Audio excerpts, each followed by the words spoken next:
So we opened up the shoulder blade, right? Yeah. But to get deeper under here and apply some pressure, I'm going to use my foot. I'm going to do it two different ways just to give you an idea. I'm going to give you a softer way. I'm just going to this curve on my toes right here. I'm trying to get his shoulder blade to roll over my foot. I bet that feels so good. How's that? There. And then, is that too much on your hand there? Okay. That's going to make their shoulder blade pop up more so you can get some of that. I'm not really pushing with my toes so much as I am tightening here just to stabilize. Okay? His open up pretty well. So what I'm going to do is I'm going to scoot back. And I can kind of dig if I want. Right there. How's that? Is that too much on your wrist? Okay, I'm going to give him some traction on his fingers as well. This is just mat work. It's just done on a table.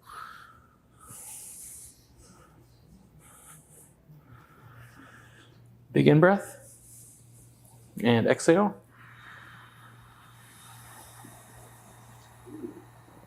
How's that? So good. Okay. Now, the second portion, and I'm going to show it in one piece, because I broke that into two, right? Because I had like my foot, like my leg kind of bent, just to get in to see if he could do that. Then the second piece is this.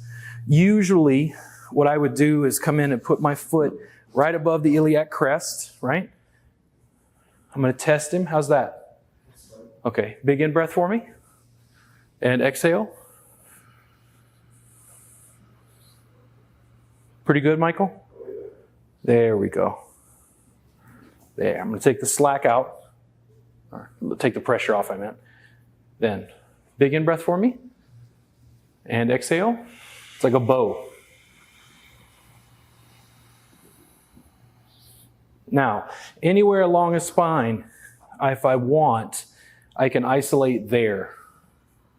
That's pressing more into his paraspinals on that side. If I want to jostle him, how's that feel, Michael? Yeah, and I go, okay, I want to be a little higher right there. How's that? Oh, that feels good. His shoulder blade's starting to roll over. Big in-breath. And exhale.